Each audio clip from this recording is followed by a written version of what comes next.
Here's something. Castrol GT power steering fluid. Never heard of it. I don't know if it smells like BO, like the Valvoline stuff.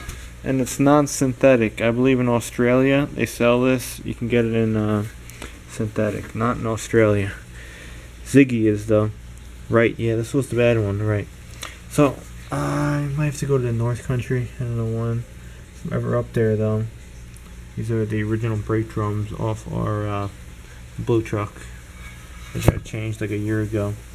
And then I was looking at these things like, oh man, can I even turn these things? I don't have a measurer. I really need a caliper. I have to go get one. But then I thought, you know what? I probably can. So I've been looking around.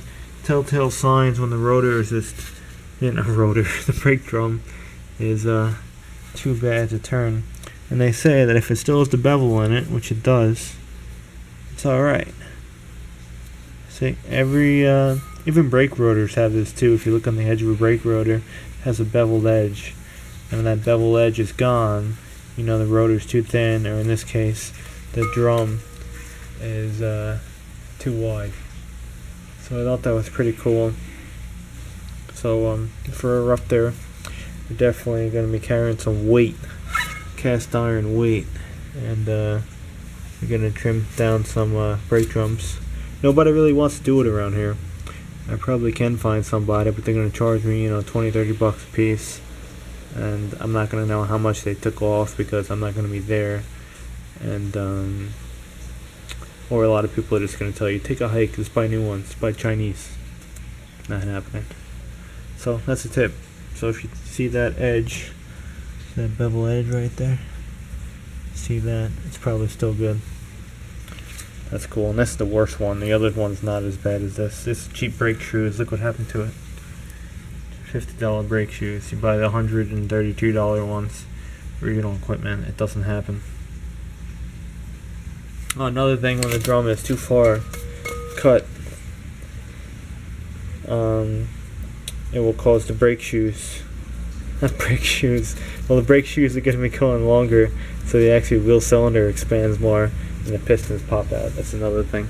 That's why I think the piston popped out on this side when the brake shoe was pretty damn worn. Just because it over traveled and just a little bit prying it, flip, pops out. No good. That's another thing to keep in mind. That's all we have today. It's pollinators. We gotta change these lines. I'm gonna pick up in the fluid and do some stuff instead of doing nothing. We're just working in the dark, but if you put a straight edge on it, you catch the light just right, or just whacked your camera. We still have to get another camera or backup. If this thing's ever dead, it'll be off YouTube. And yeah, you can see how much distance it is between it. Because when you cut these on the lathe, ammco lathe that I'll probably be using, the lathe moves instead of the cutting head. That's what it is when you do a drum. I believe you mount it like this, and the lathe is, there's the motor of the lathe going this way. I think you do it that way. I forget. I think I never even set one up. I'm gonna need help with that for my friend. But that's the deal.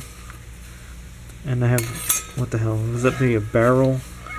I think they call it a barrel wear when it's wider at the end than it is on the inside, which is okay, it's correctable. You see a little bit. That's end to end. Yeah. I'm just guessworking here with no measurement tools. You really need a drum brake measurer or just a vernier caliper. That'll probably work okay. Any other measuring methods, if anyone could think of, or tools to measure, let me know. I'll try it. What's it? Maximum safe diameter 11.67. And finally, again, someone's gonna say, just buy new drums. Yeah, I got new drums now.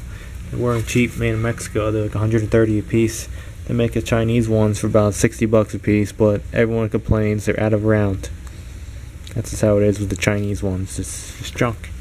Junk metal in Mexico.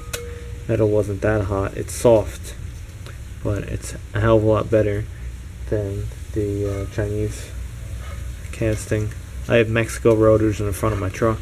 And I have Canada rotors up there, new in box. One's a Resurface, and one is a Bendix, but it's like the same rotor, same markings, probably from the same plant, just reboxed, and yeah, much heavier quality alloy of cast, unlike the Chinese ones. So we're done talking. We're done. That's it.